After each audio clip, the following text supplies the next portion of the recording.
El Ministerio de la Enseñanza y la Evangelización, Jesús Soberano Señor, presenta Palabra de Iluminación con el Maestro de las Sagradas Escrituras, Dr. José Briceño. Quédate con nosotros para que recibas las bendiciones que el Dios Eterno ha plasmado para ti en su palabra. Esto es Palabra de Iluminación.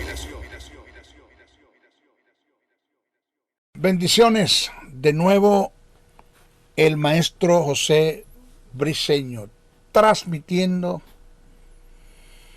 verdades del reino, la verdad verdadera, la verdad absoluta, el pensamiento de Dios. Pero aunado a eso también estamos exponiendo el pensamiento de las tinieblas, cómo piensa Satanás, cómo piensan los demonios, sus súbditos, porque en el texto sagrado está plasmado toda esa información. Y también estamos exponiendo el pensamiento de los hombres, cómo ellos pensaron y en sus pensamientos actuaron y se equivocaron. Se salieron y se desfasaron del propósito de la voluntad de Dios. Muchos perdieron la vida por eso. El texto sagrado nos presenta, y en él está escrito el pensamiento de Dios, el pensamiento de las tinieblas, Satanás, de los demonios y sus súbditos, y el pensamiento de los hombres.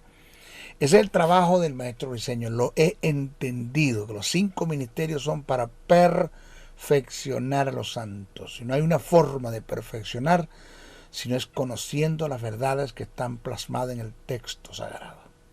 Así. Y eso viene como producto de estudiar, de indagar, de escudriñar, de dedicarle tiempo, no de ser lectores de la Biblia, ni estar buscando en Google un mensaje enlatado, sino estudiar, indagar, escudriñar, porque el Espíritu Santo tiene una responsabilidad con nosotros de iluminarnos, darnos a conocer, para decirlo de otra forma, lo que está plasmado en el texto sagrado, en revelación, y que se plasmó por inspiración. Pues eso hace el maestro, estudiar, indagar, escudriñar. Este es nuestro estudio número 23 y último acerca de lo que es la fe inconmovible. Compártalo con todo el que usted pueda, las veces que usted quiera, súbalo a su canal de YouTube, haga lo que usted quiera. Este mensaje no es mío, esto lo recibí yo del Eterno para la edificación del cuerpo, que es la iglesia. En nuestro tópico pasado, en el número 22, hablamos de la fe que es un eterno presente. Eso nosotros lo demostramos.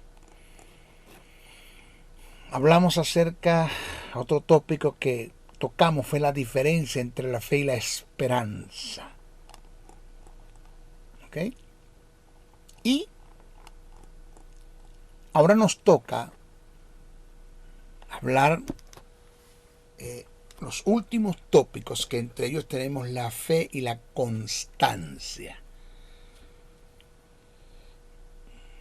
Una de las cosas que nosotros debemos conocer es que debemos ser personas continuas, constantes y perseverantes en el ejercicio de la fe, las 24 horas al día. O sea que para que la fe funcione, porque esto no es unas simples palabras mágicas, ni la fe es un objeto que lo voy a tomar en un momento que lo necesite, en forma circunstancial. Eso no funciona así. Nosotros debemos hacer de la fe un estilo de vida. De no ser así, esto no va a funcionar nunca. Solo la eternidad nos va a revelar a nosotros el montón de personas que utilizaron la fe, usaron la fe, tomaron la fe como un objeto en momentos tan duros y difíciles de la vida y no le funcionó y perdieron la vida. Y muchos se preguntaron, ¿y por qué se murió si él creyó? No, él creyó en el momento, pero toda su vida estuvo confesando lo negativo, viviendo una vida de dudas, de temores, de ansiedades, de preocupaciones, entre muchas cosas. Por eso es que se conoce de hermanos que viven en formas negativas en sus confesiones y en sus acciones. Andan por los sentidos, son carnales, sensuales, almáticos. Andan por lo que ven, por lo que oyen, por lo que sienten. Le creen a cualquier tipo de información que perciben por los sentidos en lo que se mueve en el mundo, en lo secular, en contra de la palabra, pues más fácilmente creen la información que reciben que lo que está plasmado en el texto sagrado de lo que Dios dijo. Pero cuando se encuentran en una condición precaria y difícil, bien sea económicamente o por causas de una enfermedad, quieren apoyarse en la fe como algo circunstancial, fortuito, ocasional. Y esto no funciona así. O sea, si tú no tienes un antecedente de vivir una vida en fe, 24 horas al día fuimos llamados a vivir en fe. Nuestra adoración tiene que ser en fe. Todo lo que hagamos, nuestra oración en fe, nuestra vida, nuestros pasos, todo lo que hagamos es en fe. Entonces, cuando se encuentran en una situación precaria, difícil, bien sea económica o por causas de una enfermedad o por otras razones, quieren apoyarse en la fe. Lo que no entienden es que para que la fe traiga resultados en un momento determinado, debemos tener un antecedente de vivir en fe. O sea que la fe no es una vara mágica, ni son unas palabras mágicas como abracadabra, pata de cabra, ni es un amuleto, ni es la lámpara maravillosa que frotas y sale un genio a trabajar a tu favor, a resolverte los problemas. La fe no funciona así, eso es fetichismo, eso no cuadra con el carácter de la fe. La fe es un poder espiritual que tiene sus principios establecidos en la palabra y que uno de esos principios es que la fe debe permanecer en el creyente las 24 horas del día.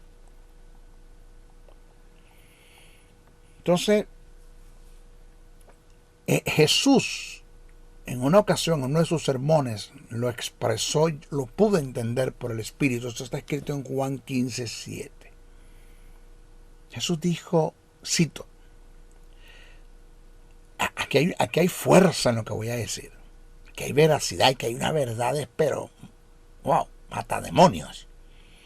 Jesús dijo, si permanecéis en mí y mis palabras permanecen en vosotros, oigas esto, si permanecéis en mí y mis palabras permanecen en vosotros, pedid todo lo que queráis, y os será hecho. Eso está escrito en Juan 15:7. Cuando usted analiza este verso, Jesús está tratando acerca de la permanencia de la palabra de Dios en el creyente. Eso es lo que Jesús está tratando. O sea, que tácitamente pues se sobreentiende que Jesús lo que quiso decir fue algo parecido. Cursivas mías, así. Si vosotros permanecéis en fe, pedid todo lo que queráis y será hecho.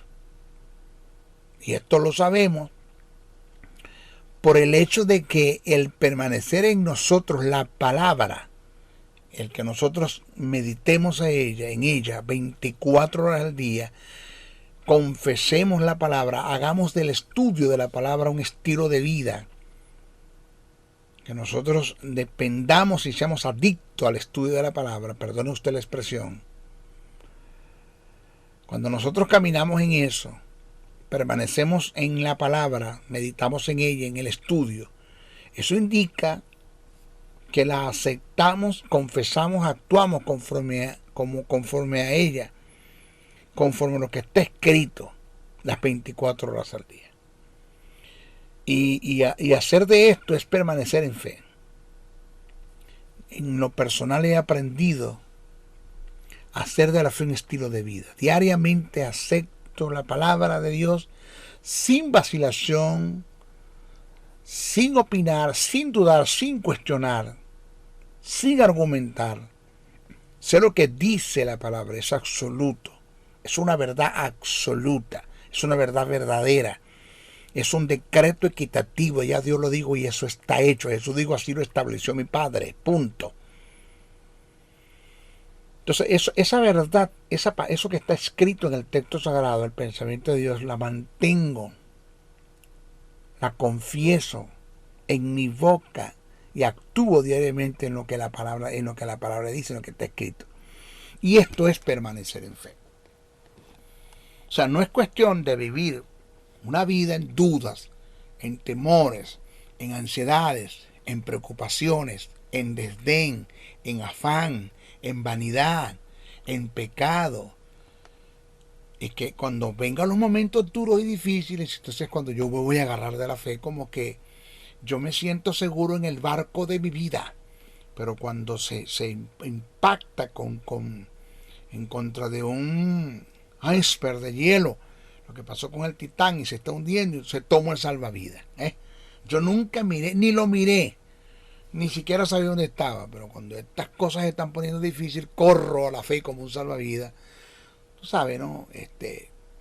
Porque la fe así no funciona. Dios no puede ser burlado. Lo que tú siembras lo vas a recibir. Tú has venido viviendo una vida en dudas, en temores, en ansiedades, en preocupaciones, en desasosiegos, en intimidación, dudando, cuestionando, opinando, lleno de temores, con resentimientos, en litigio, pecado, de todo tipo. Entonces, cuando las cosas son difíciles, la mala noticia, por un momento de desajuste financiero, una enfermedad, sea en ti, en lo personal, o con segundas o terceras personas, entonces vamos a tomar la fe. La fe así no funciona. No funciona. ¿Usted me oye? No funciona. Esto es como una siembra, donde sembraste una planta, pero tienes que ser paciente para que dé el fruto.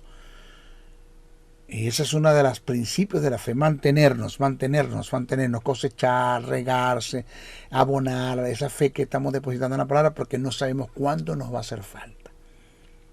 ¿Ok? Entonces, lo importante no es tener fe, sino ser sólido en ella, mantenernos 24 horas al día. Mire, para entender mejor lo que es permanecer en fe, esto que vengo desarrollando, que vengo tratando, es de suma importancia que hagamos una definición etimológica de los diferentes términos griegos relacionados a la duda. Vamos a ver, a la duda. Preste muchísima atención. Primero el término es aporeo, A-P-O-R-E-O, aporeo. Dícese del que está confundido, perplejo. Esto es según Marcos 6:20, Lucas 24:4, Juan 13:22, Hechos 25:20. Ahí aparece la palabra aporeo. Porque en nuestros textos sagrados aparece duda en todas partes, pero cuando usted va al griego hay una diferencia etimológica en el término, en la expresión. Por lógica la hay también en su contenido, en sus valores, etimológicamente hablando. El segundo término es diaporeo, D-I-A-P-O-R-E-O, diaporeo. Dícese del que está desesperado, perdido, incapaz de encontrar el camino de salida. Lucas 9:7, Hechos 5:24.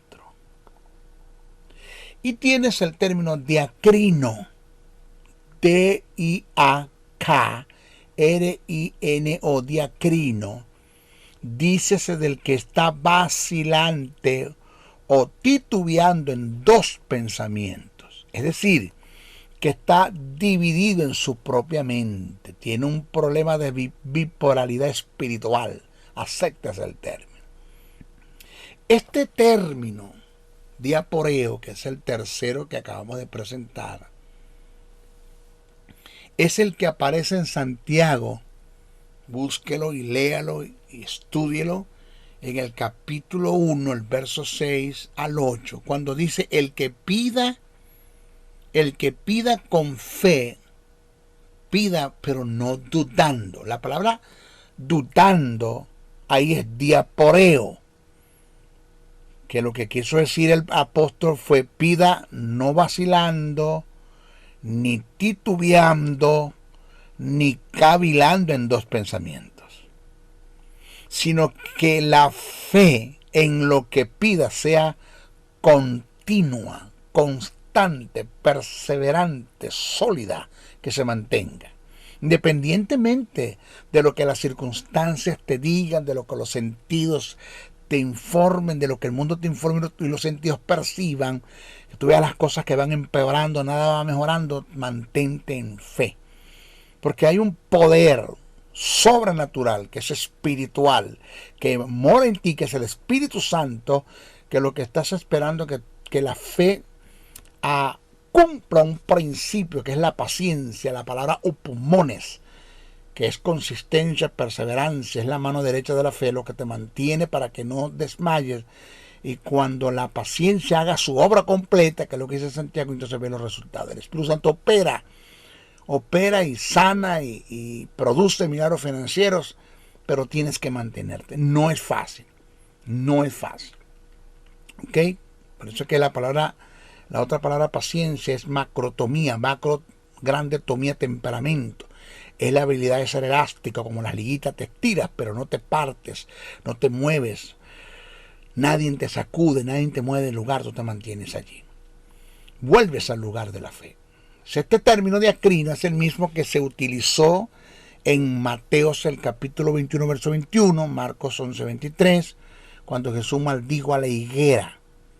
¿Usted se acuerda de eso que está en el pasaje? El texto dice lo siguiente, cito: porque de cierto os digo, esto lo dijo Jesús, porque de cierto os digo que cualquiera que dijere en este monte, quítate y échate en el mar, a este monte, quítate y échate en el mar, y no vacilare, la palabra dudare, utilizó Jesús, lo que quiso decir es, porque utilizó la palabra diacrino, lo que quiso decir es, y no vacilare, ni titubeare, ni cavilare en dos pensamientos, sino que se mantuviese estable en lo que ha dicho, lo que dice le será hecho. ¿Cuándo? Cuando se mantenga firme, sin vacilar, sin titubear, sin cavilar. Ahora, ¿esto es fácil? No es fácil. No es fácil ante un mundo espiritual que no lo ves, y que no sabes lo que viene. En el sentido sano no digo, ante un mundo físico es que lo tienes encima, que te está presionando. Esto no es fácil. O sea, el seminario de la fe no es un seminario de soplar, de hacer botellas. Esto no funciona así. No es nada fácil. Este término diacrino aparece en Romanos, en el capítulo 4, verso 20, para referirse a Abraham, acerca de la fe que tuvo en Dios. Este término nos muestra que Abraham no dio lugar a dos tipos de pensamientos.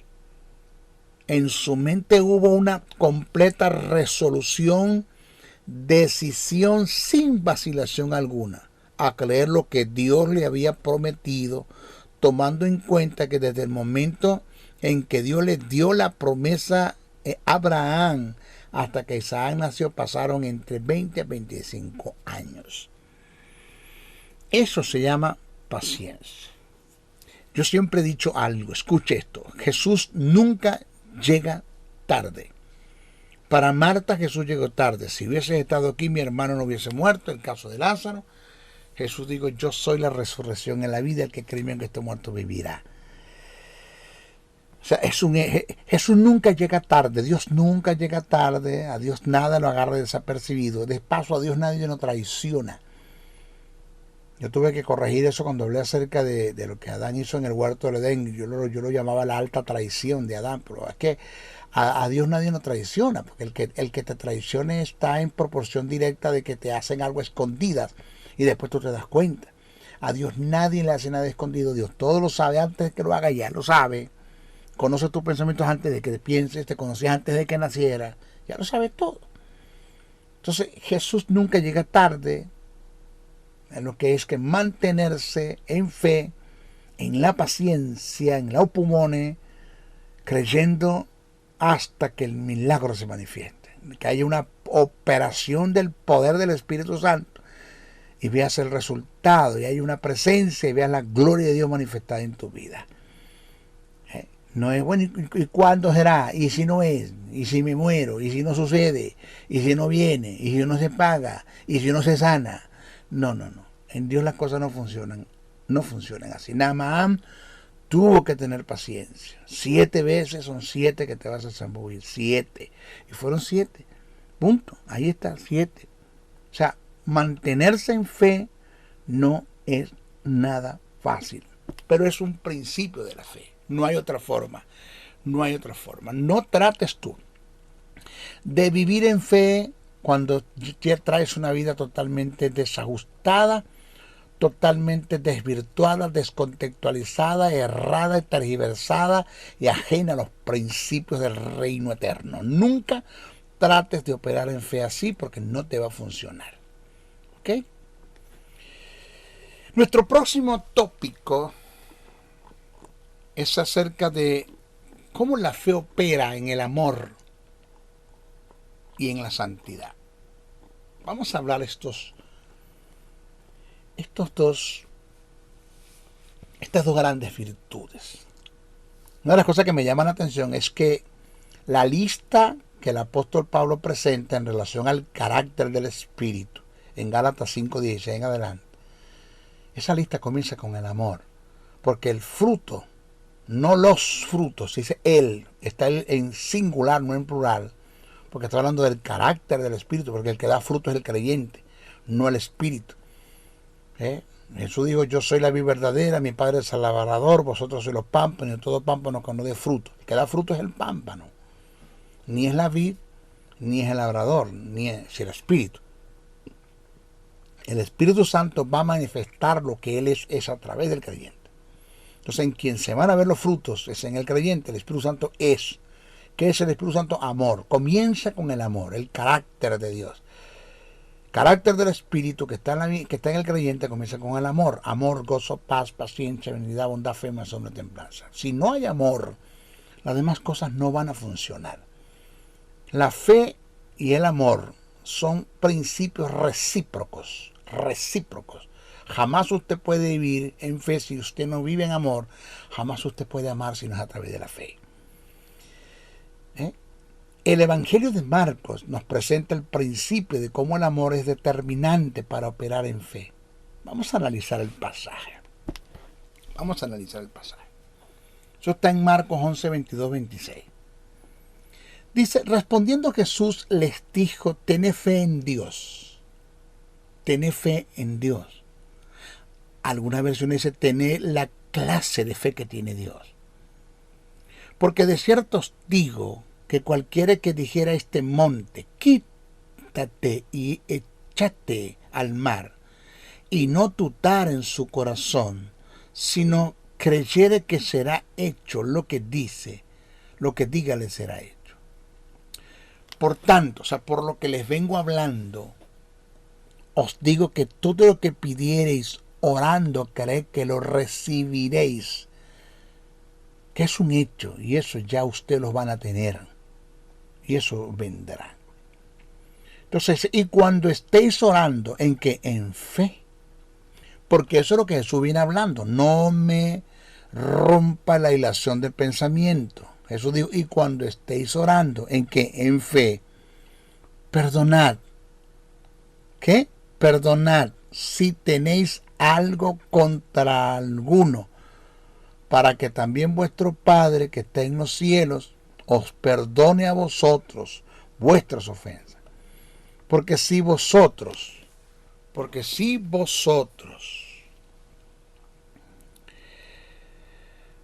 el texto dice, porque si vosotros no perdonáis, tampoco vuestro Padre que está en los cielos os perdonará vuestras ofensas.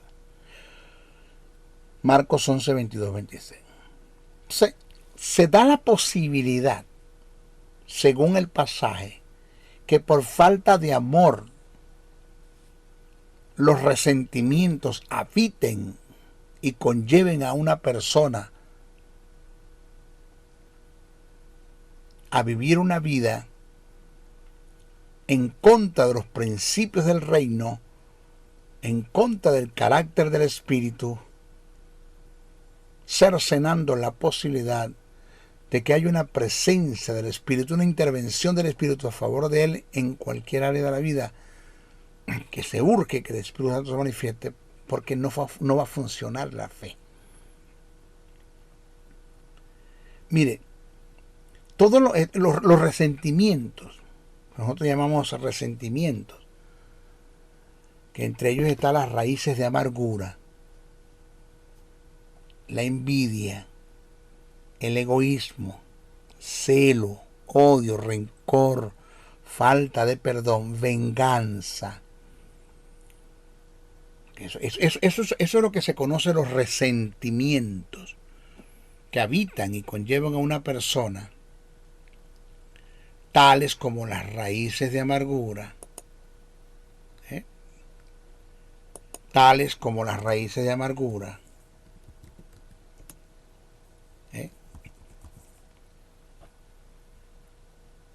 la envidia, el egoísmo, el celo,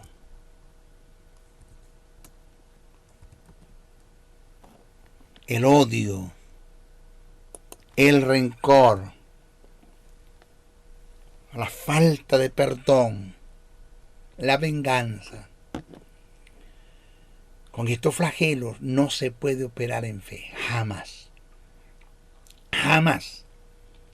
Jamás. Eso es un pecado. Esto es lo que llaman el pecado de omisión. Este es el pecado que nadie juzga. Porque el único pecado que se juzga en la iglesia es el que se hace del ombligo para abajo. Pecado de inmoralidad sexual, que está mal. Eso está mal, eso hay que disciplinarlo, eso no hay que aceptarlo en la iglesia, eso está mal, eso no hay que hacerlo. ¿Sí? Tenemos que alejarnos de todo lo que llama fornicación, inmoralidad sexual. Pablo dijo, huid de la fornicación, eso hay que alejarse de eso. Pero ¿por qué la misma persecución que se le hace a una persona que cae en una inmoralidad sexual, cual sea, porque no se le hace también una persecución o un ataque, una disciplina, por decir algo, a los que tienen resentimiento? ¿Por qué? Santiago cataloga a quienes operan en estos pecados conocidos como omisión, como almas adúlteras, términos que se aplica al tipo de creyente que se mueve en estos flagelos en forma deliberada y premeditada. Dentro de la iglesia cristiana, señores, hay creyentes con resentimientos, con raíces de amargura, envidia, con egoísmo, celos, odios, rencor, falta de perdón, venganza. En la iglesia hay gentes con esto. Si son hijos de Dios, tienen la justicia y tienen vida y tienen el Espíritu y tienen estos flagelos, estos venenos dentro del alma. En el alma está todo eso. ¿Cómo puede el Espíritu Santo manifestar una presencia a favor de quienes la necesitan, sea para una enfermedad, sanar una enfermedad cual sea, terminal o no terminal, para solventar un problema económico A o B? Una manifestación que tanto la necesita la iglesia del Espíritu Santo. ¿Cómo puede el Espíritu Santo manifestarse a través de un corazón tan podrido como estos? Porque en la iglesia tenemos este tipo de personas. Mire, en la primera carta a los Corintios, Pablo aparentemente presenta la posibilidad de operar en fe sin amor. Es una suposición hipotética lo que Pablo está presentando aquí. Es una suposición hipotética, un supuesto negado.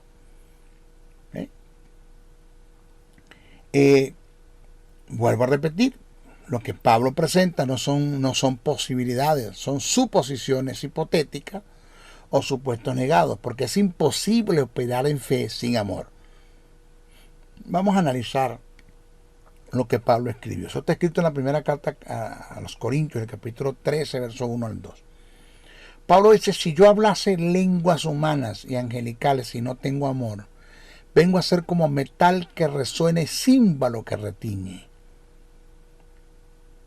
Me llama mucho la atención acá, ¿no? Porque el apóstol Pablo dice: vengo a ser como metal que resuene, címbalo que retiñe. Resulta que lo que resuena es el címbalo y lo que retiñe es el metal.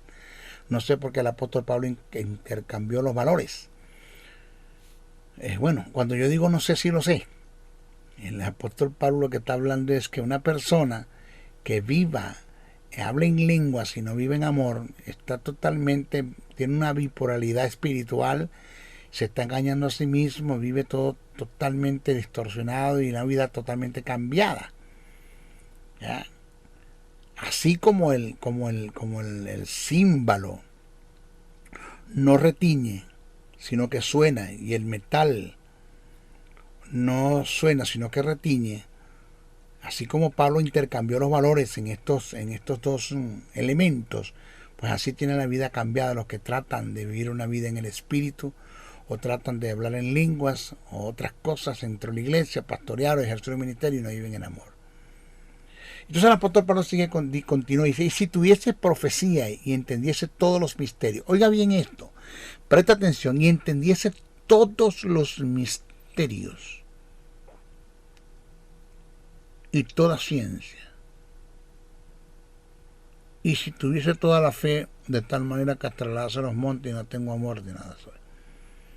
Voy a ser un poquito más claro con lo que acabo de expresar ahora, para que quede bien explicado, porque esa es la tarea del maestro. Pablo, el apóstol Pablo, esto es un monstruo, este tipo, este hombre. Yo cuando llegue al cielo, después de conocer a Jesús, quiero conocer a Pablo, cuando esté en la eternidad. Pablo, en la observación que hace, intercambia los efectos de los objetos. ¿Cuál es objeto? El címbalo y el metal. Dice que todos los que hagan lo que haga sin amor, una persona que se mueva sin amor, con todo lo que haga, dice Pablo que vengo a ser como metal que resuene y címbalo que retiñe. Aquí los efectos están cambiados. Lo que resuena es el címbalo y lo que retiñe es el metal. O sea que el mensaje de Pablo es hacernos ver que así de confundidos, engañados, desfasados y desvirtuados viven todos aquel que pretenda hacer algo sin amor, incluyendo vivir en fe. Sí, así, totalmente una bipolaridad almática que tienen, que no los va a dejar, no les va a funcionar nada. Mire, el amor es tan determinante para operar en fe que, según lo que el apóstol Pablo presenta en el pasaje, por eso es que yo le dije que ustedes me prestaran mucha atención cuando digo que si yo entendiese todos los misterios y toda ciencia. O sea, Pablo está hablando si yo fuese omnisciente como es Dios, porque el único que puede entender todos los misterios y toda la ciencia es Dios. Mire la verdad que Pablo presenta acá. El amor es tan determinante para operar en fe que una persona puede faltarle la fe, pero si se mueve en amor, en el ágape de Dios es suficiente para que Dios se mueva a compasión y se active en las misericordias y se dé el milagro, aunque no haya fe. Esto está registrado en la vida de Jesús durante su ministerio, que trata del Padre que trajo a su Hijo a los discípulos para que expulsaran un demonio de su Hijo y no pudieron. Jesús se consiguió con el fenómeno y teniendo compasión, se movió a misericordia y manifestó su gracia, conllevado por el amor que el Padre tenía por su Hijo, lo dejó libre de aquel azote. El principio. El segundo principio es, escuche esto, vuelvo otra vez, si entendiese todos los misterios y toda ciencia, o sea, si yo fuese omnisciente como es Dios y no tengo amor, de nada me sirve. O sea, si usted pone a Dios a escoger entre el amor y la omnisciencia, Dios se queda con el amor, aunque deje de ser omnisciente. Se lo voy a decir así para que lo entienda. Si usted pone a Dios a escoger entre el amor y la omnisciencia, Dios se queda con el amor, aunque deje de ser omnisciente. El Theanthropos, el Dios hombre, el Verbo encarnado, vino a la tierra, se encarnó, el Verbo vino a la tierra, se encarnó, nace la figura del Theanthropos, el Dios hombre, y estando en la vida de Jesús, el Verbo dejó de operar en la omnisciencia. Oiga, dejó de operar en la omnisciencia, porque yo le puedo demostrarlo a usted por la palabra. Hay que estudiar. Yo lo estoy diciendo así, lo estoy tirando por encima, pero esto hay que estudiarlo. Que Jesús nunca operó en la omnisciencia, nunca. Que lo que los evangelistas registraron de una supuesta omnisciencia de Jesús, ellos no conocían el mundo del Espíritu, el Espíritu Santo en la vida de Jesús que le manifestaba todas las cosas. Eso es cristología, eso lo enseñamos después. O eso ya está en YouTube, búsquenlo, esos estudios están en YouTube, cristología de alta crítica, eso está allí. Entonces el Verbo, mientras estuvo en la vida de Jesús, el Theanthropos, el Dios hombre, él dejó de operar en la omnisciencia, pero nunca dejó de amar. Nunca dejó de amar. El amor de Dios emanó a través del Verbo y se manifestó en su Hijo. Amó al mundo y envió a su Hijo unigénito y envió al Verbo, y el Verbo aceptó a quien enviaré, quien era por nosotros. Heme aquí, Señor, envíame a mí. El Verbo vino y se hizo carne. Nace la figura del Theanthropos, que es Jesús, el Hijo de Dios. Entonces, si usted pone a Dios a escoger entre la omnisciencia y el amor, Dios se queda con el amor, porque Él prefiere dejar de ser omnisciente, pero nunca dejar de amar. La importancia de lo que es tener amor. Mire, el amor es el único antídoto que tenemos en contra de los resentimientos. El amor. Búsquese usted en la primera carta a Corintios, donde el apóstol Pablo, el capítulo 13, el apóstol Pablo te dice 5 características y naturaleza del amor. Pablo te dice lo que el amor es, lo que el amor no es, lo que el amor hace, lo que el amor no hace, lo que el amor no deja de ser por naturaleza. Es demasiado, o sea, wow. Por eso es que Jesús encerró los mandamientos y toda la ley a los profetas en 2. Amarás al Señor tu Dios con todo tu corazón, con toda tu mente y con todas tus fuerzas, y a tu prójimo como a ti mismo. Cuando tú amas a Dios y amas al prójimo, hay mandamientos en los 10 que están a favor de Dios y están a favor del prójimo, que están en pro a Dios, a la vida de Dios, a la entrega de Dios, a la adoración a Dios y a favor del prójimo. Cuando tú amas, jamás tú vas a entrar en resentimientos, en traición, en mentira, en engaño, en manipulación, en intimidación, en control, en nada de eso.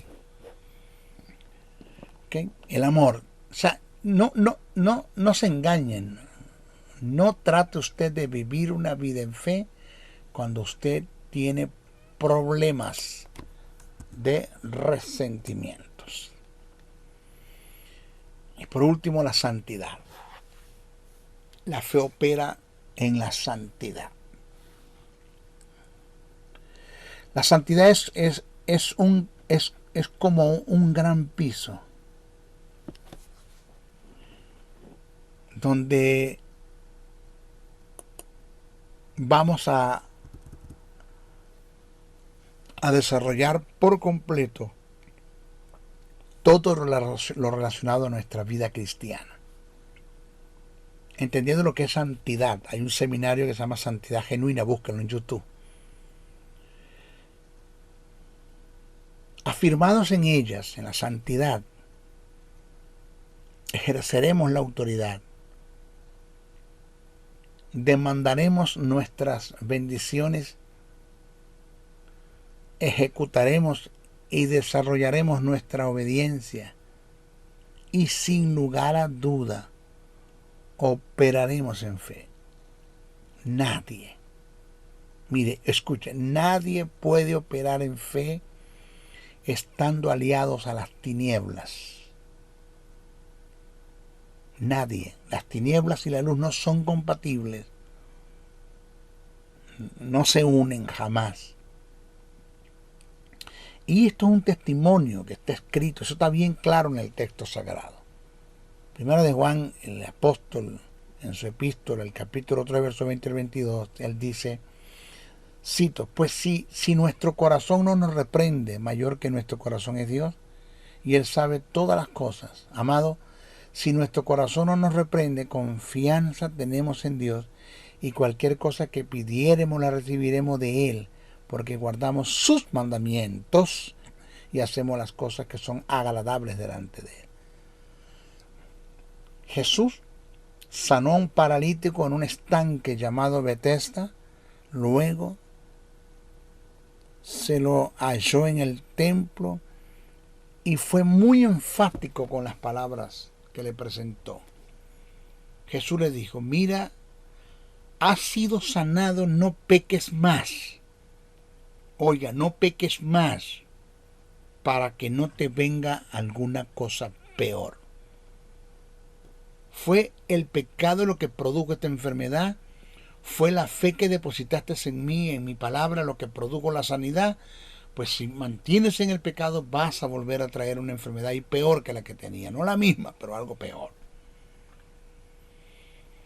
Entonces, la verdad central en este caso está de que si la reincidencia en el pecado podía revertir la sanidad al paralítico que había sido sanado por la fe, por lógica que la vida de pecado cercena o resta la posibilidad de recibir una bendición de Dios por la fe. Nunca vas a recibir un beneficio de Dios por fe mientras vives en el pecado. El Salmo 91, verso 1 dice, el que habita al abrigo del Altísimo morará bajo la sombra omnipotente. La verdad que está en el pasaje indica que si te sales del abrigo, te sales de la sombra, caes en terreno satánico, te agarra el diablo y te zarandea. Y ni siquiera Dios puede hacer algo por ti. Pablo dijo, ni deis lugar al diablo. El término lugar del griego es topo, que es donde viene topografía, que es la palabra terreno. Lo que Pablo quiso decir es no le cedas terreno al diablo. El diablo no es bueno ni que te metas en su terreno, ni que le des lugar en tu terreno. Si te metes en tu terreno, pierdes autoridad sobre él. Y si lo dejas meterse en tu terreno, te despropia, te quita todo, te roba todo. Entonces, el diablo no es bueno darle terreno, pero tampoco es bueno meterse en su terreno. Hacerlo es entregarse en las garras de tu peor enemigo, quien más te odia en este mundo es Satanás. Nunca olvidemos esta verdad. Jamás lo olvides. Estando sumergidos en el pecado, la fe solo te sirve para una sola cosa, para levantarte en fe, arrepentido y volver a comenzar después de haber confesado tu pecado en fe. El pecado cercena la posibilidad de moverte en fe y te resta derechos para hacerlo. Así de sencillo. ¿Ok? Ninguno, si estás en el pecado de inmoralidad sexual, cualquiera que sea, si estás en el pecado de la filalguria, del amor al dinero, tienes un mamón interno, si estás en el pecado de la vanagloria de la vida, tienes problemas con el hacer de prestigio, quieres ser reconocido, aplaudido, si tienes problemas con resentimientos, los resentimientos, raíces de amargura, odio, falta de perdón, celo, envidia, si tienes problemas de litigio, problemas de la lengua, el chisme, el brollo, la censura, la difamación, la calumnia, la mentira, el engaño, si tienes problemas de eso, abandona toda esa basura, entra en el terreno de Dios, no abandones tu esquina, mantente y Dios va a responder por ti. ¿Okay? La Biblia dice que la oración de fe sanará al enfermo y si hubiese cometido pecado le serán perdonados. La oración de fe sanará al enfermo y si hubiese cometido pecado le serán perdonados. Entonces vamos a mantenernos. ¿Okay? Qué bueno. Se despide el maestro José Briceño. Gracias al Señor le doy por haberme dado la oportunidad, la salud, la vida y aún la que me restan para seguir presentando estos mensajes que tanta falta y tanta necesidad hace en el pueblo. Yo no predico un mensaje de ofertas. Siempre que Jesús presentó un mensaje, siempre hubo demandas. Jesús nunca dijo que las cosas van a ser fáciles. No van a ser difíciles, pero tampoco van a ser fáciles. Sí lo podemos. En el mundo tendrás aflicción, pero confía, yo he vencido el mundo, dice Jesús. ¿Ok? Bueno, se despide el maestro José Briceño. Es nuestra próxima oportunidad que comencemos otro estudio. Pido que oren mucho por mí en fe. Oren mucho, la oración de justo puede mucho, me sostiene. 2, compartan estos mensajes. Y 3, por favor, envía una ofrenda en lo que pueda. Sé agradecido. Si Dios te está bendiciendo con estos mensajes, la Biblia dice, sé copartícipe de toda buena obra aquel que te instruye en la palabra. Envía una ofrenda. ¿Cómo lo hacemos, maestro? Ahí está la información, están mis correos, o mi teléfono, me escribes y me mandas un mensaje, envías un mensaje y yo te voy a dar la información de cómo hacerle llegar una ofrenda al maestro Briceño. ¿Ok? Se despide el maestro Briceño hasta nuestra próxima oportunidad. Bendiciones, bendiciones, bendiciones. El Ministerio de la Enseñanza y la Evangelización, Jesús Soberano Señor, presentó Palabra de Iluminación. Te invitamos a un nuevo espacio de corte similar por nuestros diferentes medios de comunicación. Contáctanos en los Estados Unidos al WhatsApp +01 786 604-3352 y a los correos jocn77briceno@gmail.com y a maestrojosebriceno.blogspot.com. Bendiciones.